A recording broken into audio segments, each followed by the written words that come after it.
Good evening. For many, it was more than just a church. It was the heart of their community, and tonight it is in ruins. St. Anne's Anglican Church went up in flames yesterday. Today, many are remembering what the church meant to them. CTV's Raheem Ladani is live tonight at the scene with more. Raheem. Nathan and Michelle, good evening. Throughout the day, there's been a constant stream of people. In fact, even right now, there are about a dozen people just standing here behind the camera. Some are taking pictures, others have even shed tears as they reflect on this church and the special place that it has in their hearts. Shaken and saddened, seeing what's left of their church, parishioners are remembering their countless connections to St. Anne's Anglican. I was married here, and my children were all baptized and confirmed. I've been doing the history and art tours for years. I just can't believe it's all gone. Nestled on Gladstone Avenue, off Dundas Street in Little Portugal, the church had been serving the neighborhood since it was built more than a century ago, in 1908. We live 10 minutes walk away, and I knew a lot of the priests and rectors who were in charge here, and it's a big loss. It was just before 8 a.m., ahead of Sunday service, when firefighters responded to a 4-alarm blaze, arriving to see thick black smoke rip through the place of worship. The flames were eventually doused, but not before the roof and dome collapsed, leaving only the 4 walls standing. We will try to salvage whatever we can. It will probably take some time for us to do that. We are also working with our own leadership to determine what's the state of those exterior walls. Ideally, if we can save them, we will. Members of the church could be seen carrying away robes worn by the clergy and a box of records that appear not to be burned. What is gone for certain, though, are the iconic works of art, many done by the Group of Seven, which were the only known religious works painted by the revered Canadian collective. Some of the other artwork in there was done by some women who were close collaborators with the Group of Seven but didn't receive the same amount of fame. And so that's always felt special to me, so that will be missed. As investigators try to determine what sparked the fire, members of the congregation are hopeful the church will be rebuilt. That's gone. That things that can be replaced. I mean, you can rebuild it and do it over, but it'll never be the same. Signifying not just a place of prayer, but a piece of this community's fabric. And happening right now, you can see water spilling onto the street. That's because a generator has been set up right beside the church, and it's pumping out the water that was flooded into the basement and in the low levels of the church. Obviously, a lot of water was used by firefighters to help douse the flames. Meanwhile, police have set up an online portal and are asking people to send any photos or video they may have to help with their investigation. Reporting live, I'm Raheem Ladani. I'll send it back to you both in studio. All right. Thank you, Raheem. Still to come tonight, officials with the University of Toronto outlined their latest proposal to protesters in the hopes of ending the encampment. The school says it's similar to what's been done at other schools. The protesters say they're not going anywhere.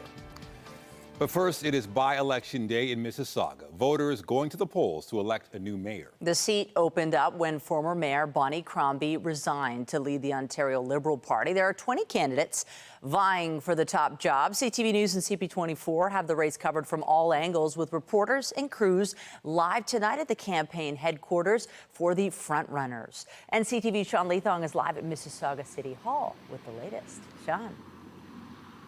Well, Michelle and Nathan, I'll explain that Mississauga is in a unique place. Now, the city itself is 50 years old. Hazel McCallion was the mayor for 36 years, and when she retired, she endorsed Bonnie Crombie to take over. Now, Bonnie Crombie, of course, was in office for 10 years, but now that she's stepped aside, she's not endorsing anybody. So this is the first time the city of Mississauga really has had to choose its mayor with no clear direction. It's a rare day in Mississauga, choosing a brand new mayor, which is something that the woman who triggered this election is pointing out. We've only had 4 mayors, Martin Dobkin, Ron Searle, Hazel McCallion for 36 years, myself for a decade. And so today you're choosing a mayor that will kick off the next 50 years of Mississauga's history. Former Mayor Bonnie Crombie, who resigned to become provincial Liberal leader, cast her ballot in Port Credit.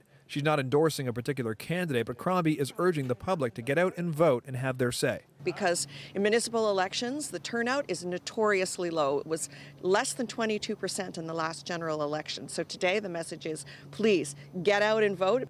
When polling began, Carolyn Parrish seemed to have an insurmountable lead, but after refusing to take part in a number of debates, the latest polling shows a close race for the city's top job between Parrish, Topeka Demerla, and Alvin Tejo, with Stephen Dasko and Brian Crombie not far behind. It's a toss-up. It's really hard to know who's going to win. If the polls are to be believed, then it will absolutely come down to ground organization and who can get their vote out. But if the polls are to be believed, it means that Carolyn Parrish has blown a huge lead. Coming out to vote today, Parrish says she feels good. I'm feeling very confident. No, our advanced poll stuff was good. Everything seems to be fitting out, fitting in the way we want it to. Supporters for Topeka Demerla were showing that energy early this morning. I woke up this morning and, it took me a second, of course, I go, oh my God, today's election day. So yes, lots of momentum, lots of energy. It's all about turnout. It's all about the ground game. We've got hundreds of volunteers across the city of Mississauga, so we're so excited. That's phenomenal. Not far away, Stephen Dasko was making calls to try and get his vote out. I'm overwhelmed right now just to get out and have that last push right now to have everybody come in, cast their votes, because I think this is our most important election that we'll ever have in the city. At the polls, voters are carrying their own priorities. Well, where families can live in affordable housing, mainly that's it. No more speed bumps, that's one thing. And support for candidates seems mixed. I'm voting for Alvin Tejo. I think he's going to be a good man. I think he understands the issues. Stephen Dasko. Why is that? Because he's money's where his mouth is. Have you decided then? Yes, I have. We both have. So we're going in to vote right now. Voters have until 8 o'clock tonight to have their say in an election that could be anyone's to win. So we've seen voters starting to turn out the last couple of hours. It's starting to tick up a little bit. You heard Scott Reed talk about when there's a low turnout election, there's really two ways to win it.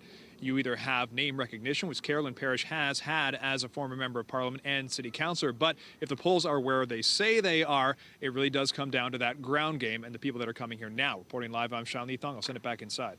Thank you, Sean. A first look at the forecast now, and not much in the way of sunshine today, or warmth for that matter. You likely grabbed a sweater, maybe a jacket today, but fortunately these cool temps are not sticking around for too long. Let's bring in CTV's Michelle Jobin with a look at the current conditions. So what are you seeing, Michelle? Well, I'm definitely seeing a warm up, like you mentioned, but that's not coming until we get a little bit later into the week. It's incremental over the next little while. Today, though, we are still remaining quite cool, quite cloudy, breezy as well. However, winds have shifted and diminished from where they were earlier. They're out of the northwest, gusting up to 30 kilometers before. They are currently sustained out of the north at 19 kilometers an hour for the city of Toronto. That's still going to give us a bit of a cooler feel. We have some higher gusts in around southwestern Ontario, around London, but right now we're sitting at 15 degrees. The highest we've gotten at Pearson Airport is 15. For perspective, 23, 24 is where we should be in the GTA at this time of the year. So definitely trending on the cooler side, but that's about to change as we get into tomorrow, and we'll talk more about that in your full forecast. In the meantime, 10 degrees overnight, will be partly cloudy. You'll see a little bit of clearing, and you'll wake up to more clearing, and also less gusty winds as we get into the morning. They'll be variable and light first thing in the morning. Our normal 13 at this time of the year, but we'll be back probably in the 20-degree mark tomorrow and warming up until the end of the week. And I'll let you know what the Humidex is going to be in the 7-day forecast by Monday. It's definitely up there. Back to you, Michelle. Quite the swing. Thank you, Michelle. Well, the union representing thousands of frontline TTC workers is releasing terms of the framework it reached to avoid a strike last week.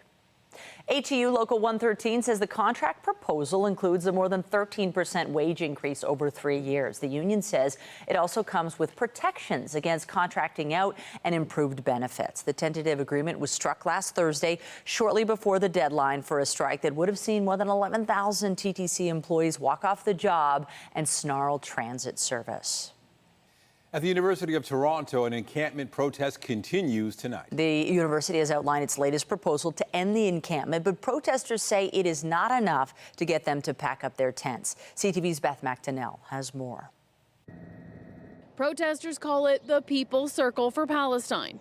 For 40 days, University of Toronto students and activists have taken up this space in the middle of campus, calling for the institution to disclose, divest, and cut its ties with Israel. Of the many meetings and 20-plus hours we have spent negotiating with the U of T administration, President Gertler has been present for 0 of those meetings and 0 of those hours. And to be frank, President Gertler trying to win a blue ribbon for the amount of time his team has spent negotiating with us is pathetic. Sunday, U of T's President Merrick Gertler outlined the latest proposal to see the encampment come down.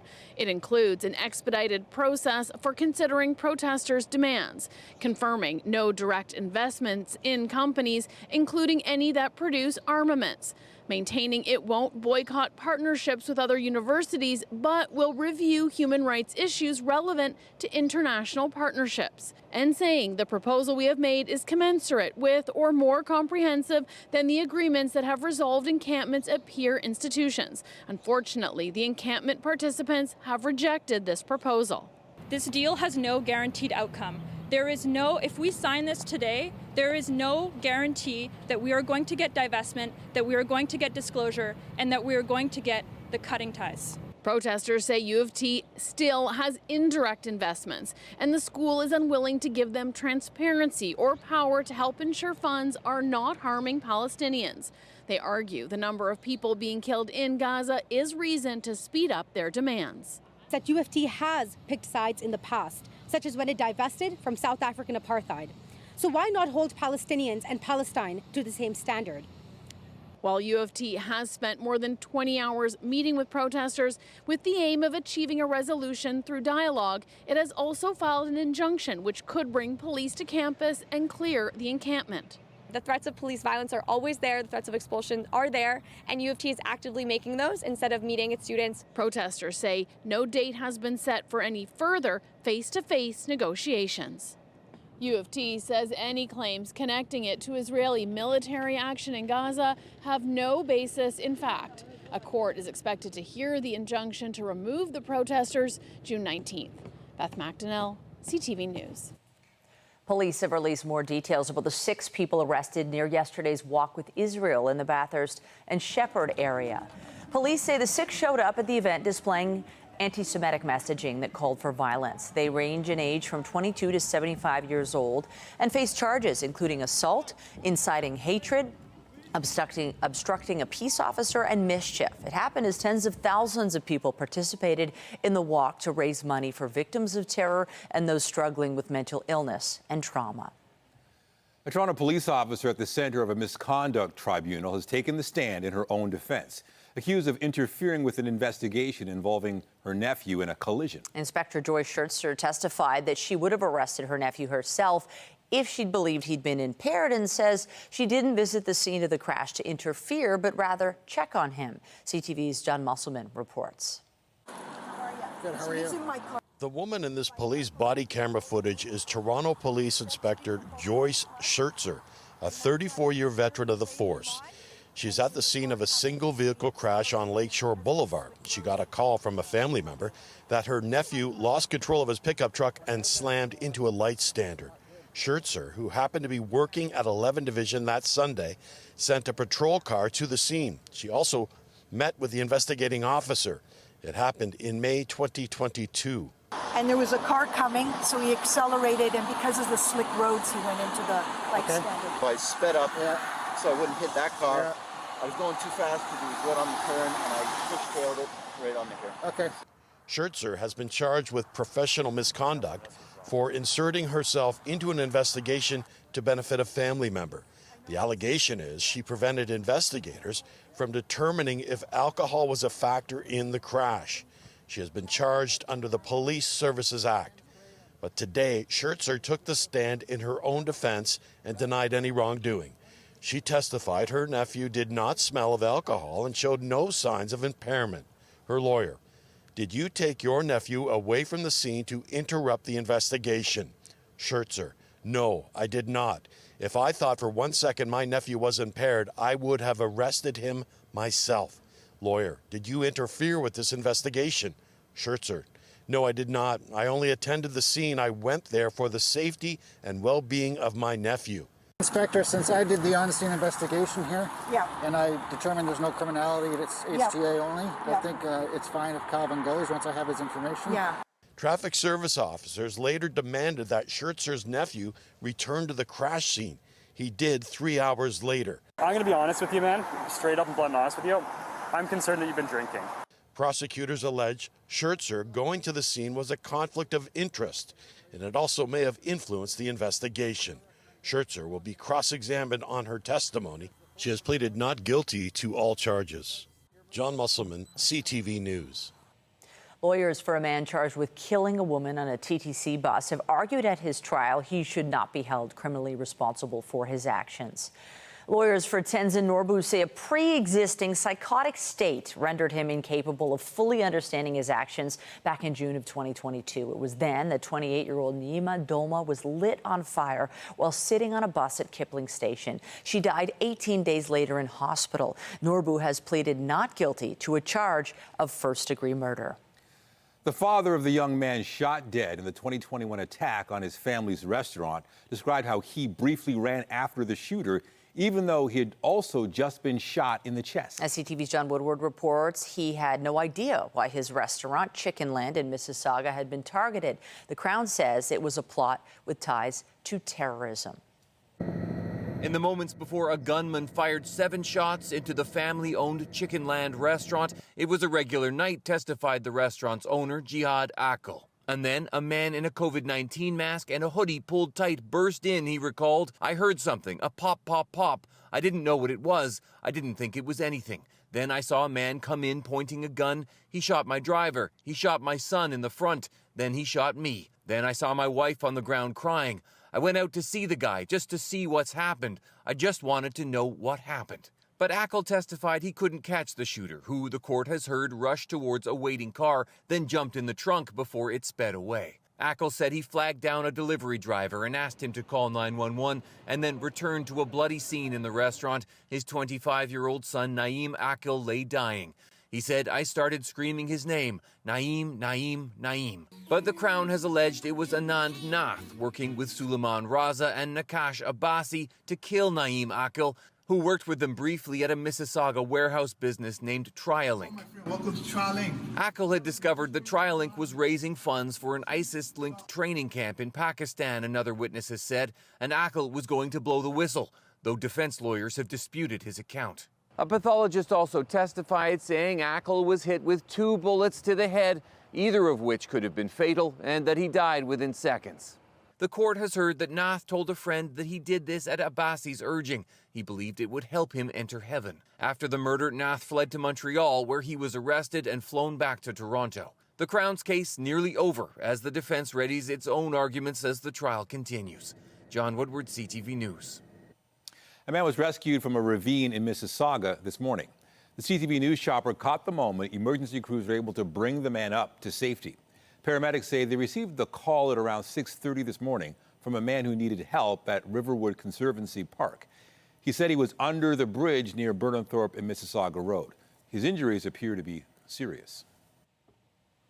2 homes have been damaged in a fire in Forest Hill. Firefighters were called to a semi-detached home on Lonsdale Road around 12:30 overnight. When they arrived, they found smoke and flames coming from the upper floors, which spread to the roof. The fire then spread to the adjoining home and was upgraded to a 3-alarm. The blaze is under control, and there are no reports of injuries. No word on the cause of the fire. A new strike date has been set for more than 9,000 Canada Border Services Agency employees. The workers are now set to begin job action Friday at midnight if a deal is not reached with the federal government by then. The union moved the deadline from last Friday after extending negotiations with the Treasury Board. 90% of frontline border officers are designated as essential, and that means they can't stop working during a strike, but they can launch a work to rule campaign. A lot of objections still to the federal Liberals' plan to move forward with changes to the capital gains tax. Concerns coming from doctors and small business owners who say this increase will hurt them. The finance minister presented the government's plan to Parliament today. CTV's Mike Lecoutel reports. The federal government has been trying to make the case that the new inclusion rate on capital gains will only affect 0.13% of Canadians. And the Liberals say it's about creating fairness for all. However, there is something else at play here. Taxing capital gains is not an inherently partisan idea. Finance Minister Chrystia Freeland pointed to past Conservative governments under John Diefenbaker and Brian Mulroney, who she says moved towards tax fairness. But while saying this isn't a partisan issue, Freeland added this. I do think this is a moment when Canadians should be watching closely what happens in the House and watching closely to see how all MPs vote on this, I would say, defining measure. The measure is to hike the inclusion rate on capital gains from 50% to 67% for people earning more than $250,000 in profit on the sale of assets or investments. Many believe the Liberals separated this from the main budget bill to put the Conservatives on the spot. Their hope is if they can draw the Conservatives into a direct debate on this question, that maybe they can skew a little bit towards where the majority of voters are. A Conservative leader, Pierre Poilievre, has not said how his party would vote on this because the legislation hasn't been public until this point. However, a statement from his office called it a tax, adding, doctors, small business owners, and Canadians saving for their retirements have all raised opposition to Trudeau's next tax hike. But he is desperate to pay for the $61 billion in new inflationary spending announced in the latest budget. The NDP is already lining up to support the changes to capital gains, despite the politics at play. The fact that they're not only moving forward on this, but then separating it out of the budget to make it a wedge issue for the Conservatives just highlights that they want to make this a political point. A political point or not, it'll all come to a head on a vote on this bill, which could happen as soon as tomorrow. Mike Lecouteur, CTV News, Ottawa. Meanwhile, a motion that calls for a deeper look into allegations that MPs and senators helped other countries interfere in our elections will pass in Parliament. The government is going to vote in favor of the Bloc Québécois motion that was debated today. Is the government committed to turning over the evidence from the NSICOP report on an unredacted basis to Madam Justice Hogue so that she can make findings of fact and those MPs that wittingly assisted hostile foreign states be made known to the Canadian public? We're going to support the motion precisely because we think that the Hague Commission offers us an appropriate forum whereby the allegations that surfaced in the National Security Intelligence Committee of Parliamentarians can be examined. We understand that all parliamentarians should want to ensure that the appropriate review takes place. The motion calls for the Foreign Interference Inquiry to look into findings by the National Security Committee. It concluded some Canadian legislators knowingly participated in foreign meddling, including divulging secrets to other countries. China and India were determined to be the main threats. The opposition has been pressuring the Trudeau government to refer the matter to the inquiry led by Quebec Judge Marie-Josée Hogue. The Liberals have said releasing the names of the accused would break the law and insist it's up to the RCMP to lay charges where appropriate. Today, the government said officials have already begun discussions with the commission about expanding its work. A vote on the motion is expected tomorrow.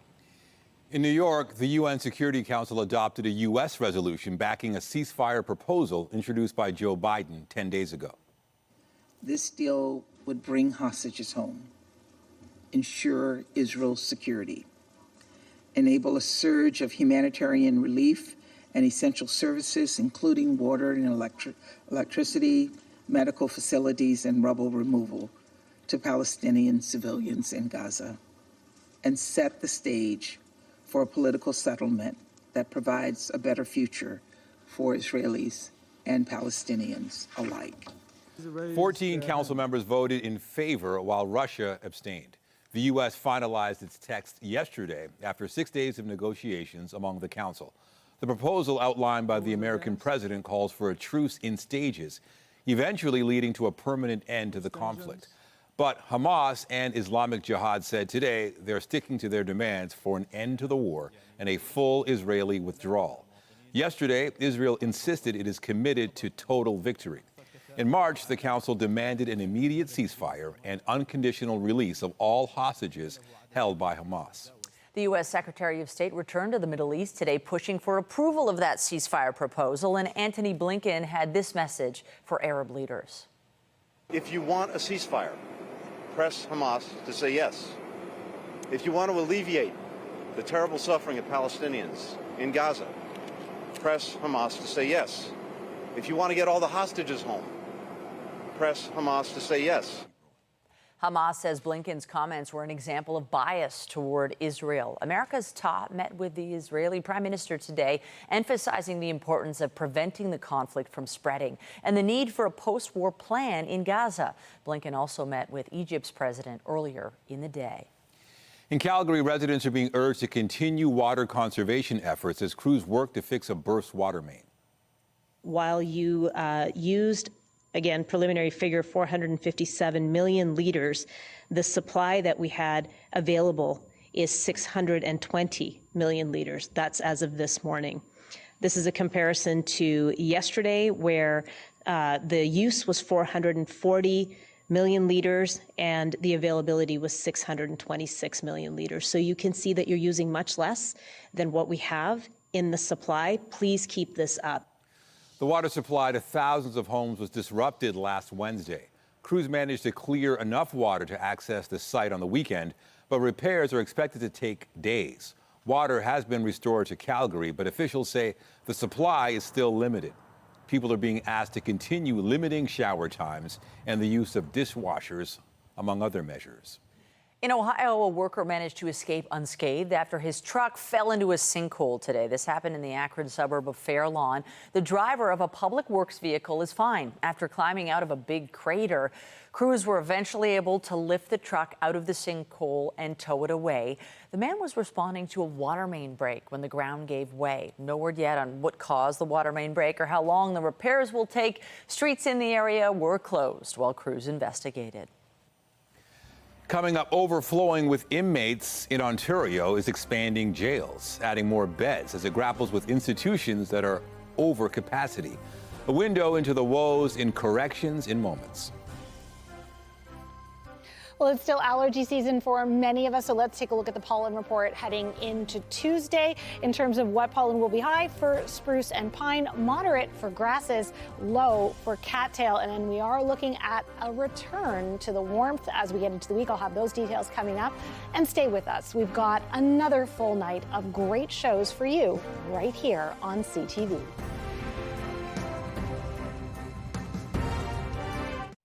The province announced today it will increase capacity in some Ontario jails, a movement to help with issues like overcrowding. There will also be more frontline support coming, but some worry it won't be enough to address a growing problem. CTV's Queen's Park Bureau Chief Siobhan Morris has the details. Good morning. The government calls this an investment in a system that holds criminals accountable, growing capacity in Ontario jails. We will be repurposing and reopening the Toronto Intermittent Centre and the Regional Intermittent Centre right here in London for a total of 430 additional minimum and medium security beds. Those spaces used to be for people serving sentences on weekends. The revamped spots will be added by 2026. 320 of them at the Toronto South Detention Centre, where conditions have been sometimes ugly. Lack of access to outdoor facilities, often overcrowding, but I think the number one problem is lockdowns that have to do with staffing. The Solicitor General plans to send more help to the front lines. These efforts will be supported by hiring up to 200 correctional officers. That figure could include nurses and other support staff too. Not just in Toronto and London, but also at jails being added and expanded in Eastern Ontario. Hopefully it'll mitigate some of the challenges that we're seeing, not just with the overcapacity across the province, but with the violence that we're seeing against staff. At least 22 people have died at London's Elgin Middlesex Detention Centre in the last 15 years. In the fall, Ontario was ordered to pay $33 million in damages over violent and unsanitary conditions in that jail. I had a broken jaw in 2 places and bled out, almost died in there. While today's announcement may relieve some overcrowding, is it a step towards making things safer overall, or having a system that helps people come out of custody in better shape than they went in? I'm not sure. The real problem, Dudding says, is that 82% of people in Ontario jails are waiting for their day in court. At Queen's Park, Siobhan Morris, CTV News. Right to the forecast. I have to admit, a little cooler today. I grudgingly wore a jacket. I didn't want to do it, but it was just not warm enough. It's funny. I was thinking if we got these temperatures in March, we would be thinking, oh, it's so gorgeous. It's all relative. But we've had some hot weather to kind of flip the switch and go cool. It's a little uncomfortable. Yeah, and then that switch will be incrementally flipped as we get through the week to the warmer side of things. So if you've been missing the warmth, it is back on the way. But yes, definitely trending cooler today. And even through the overnight period, the one good news is that we are losing those breezier conditions as the night gets a little bit later on. Weather is brought to you by Train, the most reliable heating and cooling brand. It's hard to stop a train.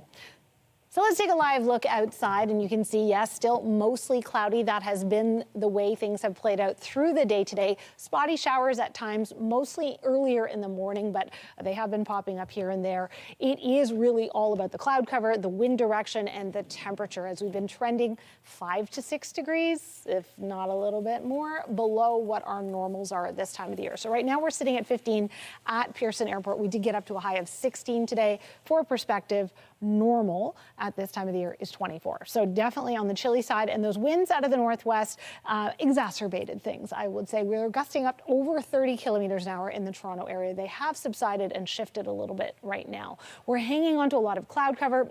We've had showers through Prince Edward County over towards Kingston, even northwards up towards Ottawa at areas like Smith Falls, probably picking up a little bit of that activity. But that's where, for the most part today, we've seen that shower activity. Throughout the region, through the overnight period, a low of 10 in Toronto. 13 is what our normal would be. Look at these temperatures, though, in southwestern Ontario, adjacent to the upper Great Lakes, a low of 6 degrees in Goderich and Owen Sound, even down towards London. So very cool. More sunshine tomorrow, less breezy. Still trending, I would say, a little bit below our normals, but it's still not that off the mark in terms of seasonable. So 20 degrees will be our high.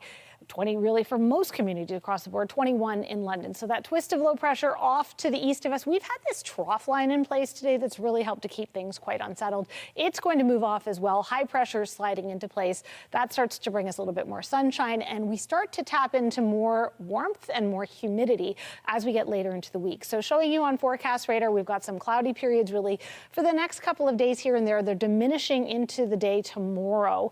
And then as we get into Wednesday, again, partly cloudy at times, but for the most part, we start to get more sunshine later on in the day. The 7-day forecast showing you 20 degrees tomorrow, 11 overnight, 23 for Wednesday, lots of sunshine by the afternoon, 27, risk of thunderstorms feeling like 32, and a very warm overnight low for Thursday. And we keep those temperatures in the mid to upper 20s till Monday, when we'll have a humidex of 37. Back to you, Nathan. All right, thank you, Michelle. Also tonight, celebrating a calm and relaxing Pride. Tips for well-being and self-care as we look forward to a fun-filled and chill festival. Stay with us.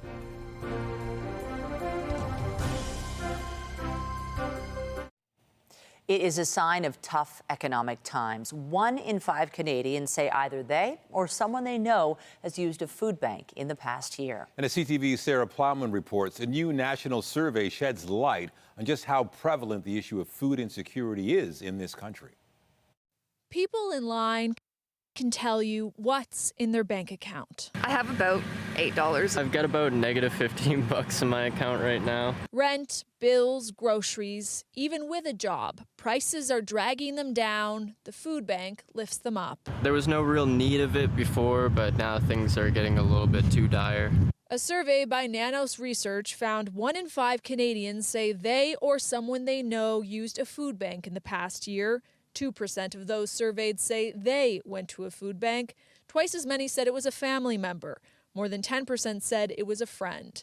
In this line, the need is personal. Rather go to the food bank than not have medication, not be able to take care of myself physically. Basically, just struggling to get by. I'm living in a camper at the moment. At food banks across the country, demand has surged. Over the course of the last 2 or 3 years especially, significant ones, 40%, 35% year over year. The Nanos survey also found a majority of Canadians say there isn't enough support for those unable to access or afford enough nutritious food. This is an income problem here. We need affordable housing. We need decent work where people have stable jobs that pay a decent wage, and we need social assistance rates that come anywhere close to meeting the cost of living. In this line, people help each other where they can. A man with a truck offered a lift to this couple with a bike. I believe in what goes around comes around. And so today, he pays it forward. Sarah Plowman, CTV News. With Pride Month underway, there are a wide variety of activities, including yoga classes in drag. But as our health reporter Pauline Chan tells us, there is a serious and moving backstory. We're lifting our right arm, gaze to the hand, exhaling to thread the needle. Windsor-born drag queen Boa is going to be doing a lot of this during Pride Month. I just got my certification as a yoga teacher. But Boa has come through some hard times, including during her run on season 1 of Canada's Drag Race. You couldn't tell, but I was battling some dark things. And she says much of it came from trauma in adolescence. I didn't really give myself the time or the opportunity to cope properly. I kind of just experienced things and then went on with my day. And then working in nightlife, I'm always around drugs and alcohol, so I really found it hard to not use. The turning point was her 24th birthday. I was already enrolled in a program with CAMH. That was an outpatient program, but I think it was my rock bottom to have that really horrible morning that I had. And I woke up and I just said, this is it, I have to make changes. All right, starting at the top of the mat. I found a new passion for drag and for entertaining and for even comedy that I really fell in love with again, and it was very refreshing. Boa says she's blessed to be able to combine her two passions, drag shows and yoga, for her work and her wellness. And yes, she'll be teaching yoga in full attire. I wanted to do drag queen yoga, or boga as I call it, because it really helps carve a path for myself to give myself a voice. Her message for Pride Month is for everyone to stay fit, party smart, and stay safe. Pauline Chan, CTV News. After the break, they're brazen to begin with, yet some porch pirates are taking their theft to the next level. The troubling rise in crime at the doorstep, just ahead.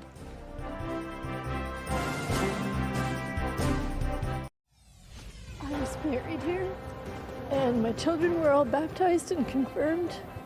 I've been doing the history and art tours for years. I just can't believe it's all gone. Updating our top stories, it was a national historic site in the heart of a community. Tonight, St. Anne's Anglican Church is in ruins. The investigation is underway as to what caused the massive fire early yesterday. We've only had 4 mayors, Martin Dobkin, Ron Searle, Hazel McCallion for 36 years, myself for a decade. And so today you're choosing a mayor that will kick off the next 50 years of Mississauga's history. Voters in Mississauga have been going to the polls all day in an effort to elect a new mayor. The seat opened up when Bonnie Crombie resigned to lead the Ontario Liberal Party. There are 20 candidates on the ballot for voters to choose from. This deal has no guaranteed outcome. There is no, if we sign this today, there is no guarantee that we are going to get divestment, that we are going to get disclosure. The University of Toronto has released details of its latest offer to protesters in an attempt to end the ongoing encampment. The school says it's similar to deals made at other universities, but protest organizers have rejected the offer and say they have no plans to leave.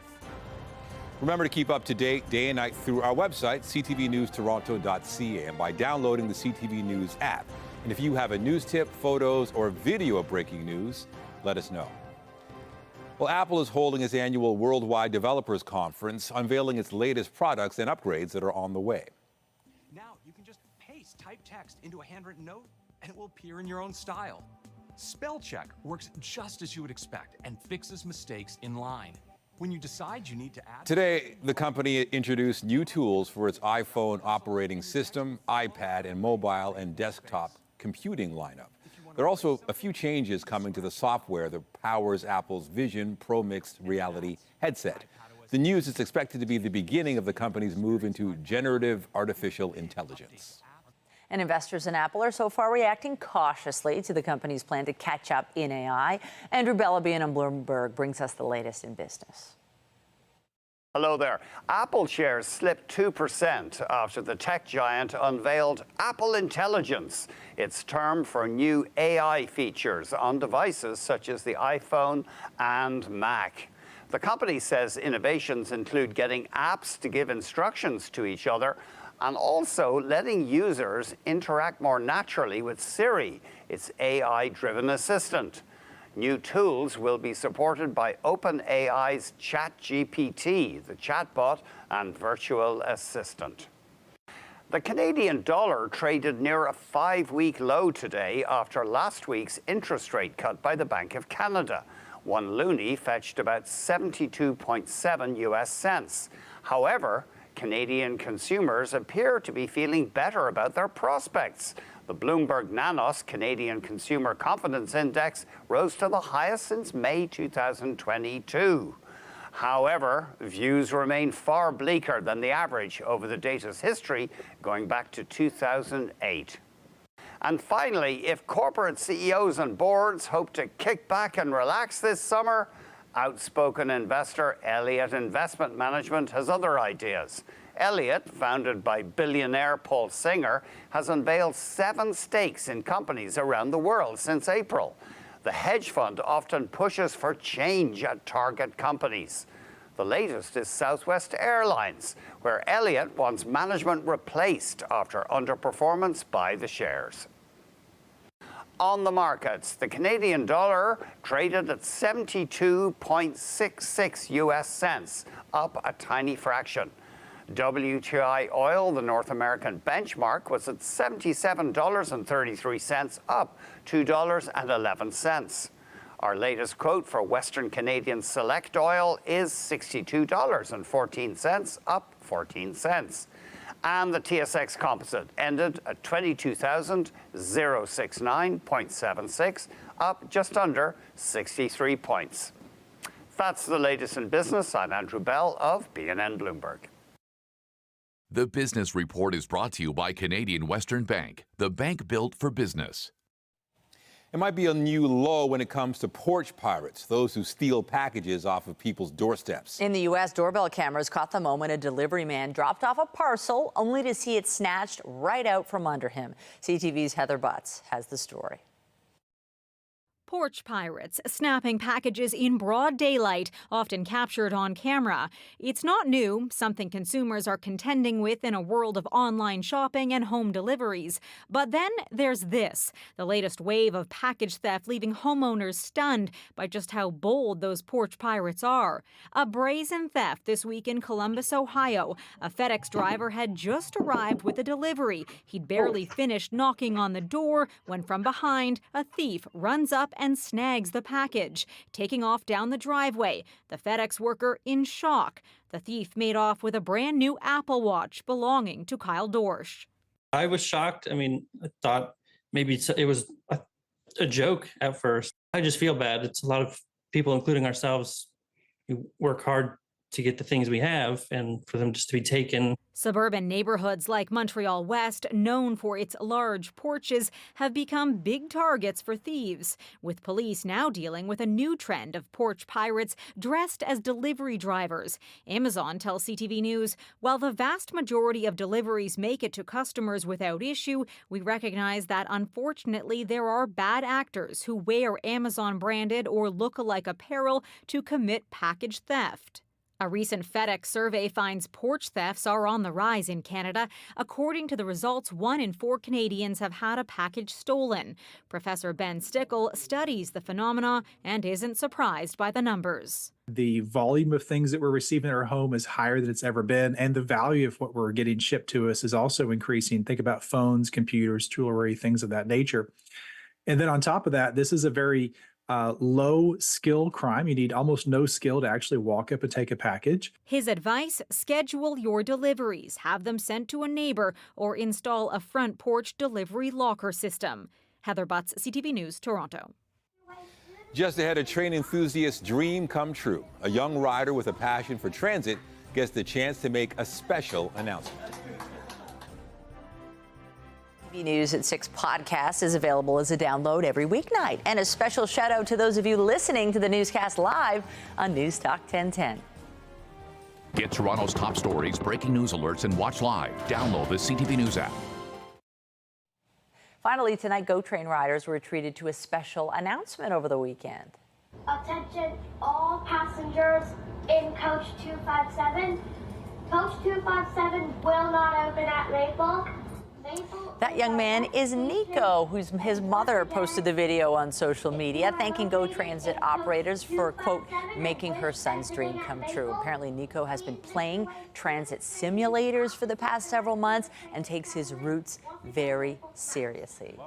Such a nice gesture, goes a long way. And maybe you never know, maybe he'll work at GO. Yeah, and it looked like he was making the employees' day as well. Looked very nice. Okay, well, if your day is going to be made by better weather this week, it's on the way. I promise you that. I mean, if cool and windy isn't your thing, which is what today has been, and cloudy, let's take a look at our current radar and satellite imagery, because we still hang on to some cloud cover through the overnight period. Winds are diminishing. There's some showers east of the GTA. Those are starting to wrap up. Temperature-wise, we're at 15 right now in Toronto. We've got as warm as 16. That's well below our normals for this time of the year. So 10 degrees in the overnight. If you're a little bit further to the northwest, you're going to be around 6 degrees in areas like London or Goderich. 23 by Wednesday, 20 tomorrow. We get increasing heat and humidity for Thursday and Friday with a risk of thunderstorms on Thursday. And I want you to look at that humidex for Monday. It's definitely going to feel like summer when it's a humidex of 37. Well, I'm glad we got a heads up. Thank you, Michelle. That's it for us, but be sure to join Omar Sachedina tonight at 11 for CTV National News, followed by Zoraida Allman with our next local newscast at 11:30. In the meantime, our coverage continues anytime on CP24 and online at ctvnewstoronto.ca. For Michelle Jobin and the whole team here at CTV News, thank you for watching and have a great night.